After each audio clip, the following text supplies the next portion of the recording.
एक बेलपत्री की पत्ती, एक बेलपत्र, एक पत्ती, एक बेलपत्र के वृक्ष की छांव साधारण नहीं होती। एक जीव जो मनुष्य की जो देह है ना, इससे 4 स्थान पर रोज पाप होता है। ऐसा कोई संसार में नहीं जन्मा जिसने पाप नहीं किया। 4 स्थान पर प्रत्येक मनुष्य से पाप होता। पहला, झाड़ू लगाते समय छोटे छोटे जीव मर जाते हैं, उसका पाप माथे चढ़ जाता है। दूसरा, अग्नि जलाते समय, चूल्हा जलाते समय, गैस जलाते समय छोटे छोटे पतंगे जलकर मर जाते हैं, उसका पाप माथे चढ़ जाता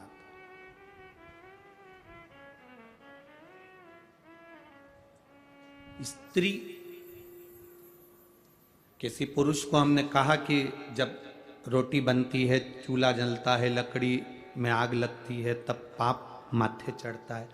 तो पुरुष ने कहा हम तो रोटी बनाते ही नहीं है, नारी स्त्री रोटी बनाती है। अगर नारी रोटी बनाती है तो सारा पाप उसी के माथे चढ़ता होगा, सारा पाप उसी के माथे पर चढ़ता होगा। जब स्त्री रोटी बना रही है, नारी रोटी बना रही है, तो पाप उसके माथे चढ़ता होगा। पर इनको बताए कौन? हमारे धर्म शास्त्रों के अनुसार गुरु गोरखनाथ जी का आप लोगों ने दर्शन किया? गोरखनाथ जी का फोटो देखा है? गुरु गोरखनाथ एक हाथ में कमंडल रखते हैं, दूसरे हाथ में चिमटा रखते हैं। क्या रखते हैं? चिमटा। चिमटा देखा? महिलाओं के पास में चिमटा रहता है रसोई घर में। क्या काम आता है? रोटी को सेकने का। संत भी चिमटा रखते हैं, भजन गाने वाले भी चिमटा रखते हैं। बोलो बोलो, सही है कि गलत है? संत भी चिमटा रख रहे हैं, भजन गाने वाले भी चिमटा रख रहे हैं, और घर की नारी भी चिमटा रखती है। कभी स्त्री से पूछना कि तुम ये चिमटा क्यों रखती हो, और वो भी गैस के पास, चूल्हे के पास, किस लिए रखती है? क्यों रखती हो? जैसे गुरु गोरखनाथ जी की, जहां पर सुंदर गोरखनाथ जी की, जहां पर सुंदर आनंद के साथ में मंदिर होता है, और वहां पर एक सुंदर धुनी जलती रहती है, उस धुनी में एक चिमटा फंसा रहता है।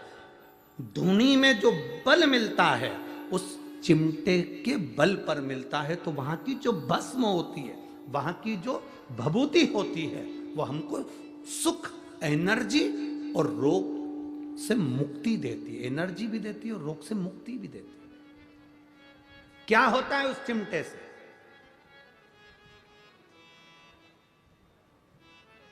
क्यों स्त्री के हाथ में वो चिमटा आ गया? कभी सोचा, कभी विचार किया? संतों की कृपा। एक बार गुरु गोरखनाथ जी महाराज भ्रमण कर रहे थे। भ्रमण करते करते स्त्री पर उनकी दृष्टि पड़ी। गुरु गोरखनाथ ने देखा कि ये नारी बड़ी दुखी है, बड़ी दुखी। घर का भोजन बनाना, बर्तन धोना, कपड़े धोना। ध्यान देना, 4 स्थान पर व्यक्ति से पाप होता है। पहला, झाड़ू लगाने की जगह। दूसरा, अग्नि जलने के स्थान पर पतंगे जल जाते हैं। तीसरा, पानी भरते समय, कपड़े धोते समय, स्नान आदि कर्म करते समय, पोछा लगाते समय छोटे छोटे जीव मर जाते हैं, उसका पाप माथे चढ़ जाता है। और चौथा स्थान बताया, चलकर जाने में पाँव के नीचे छोटे छोटे जीव मर जाते हैं, उसका पाप माथे चढ़ जाता है।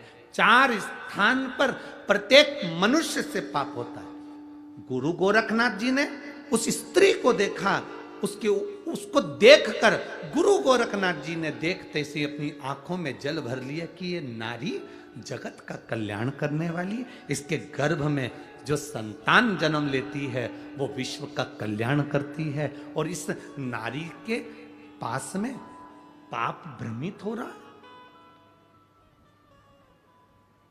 जल का वो कपड़े धोती है, जीव मरता, उसका पाप माथे।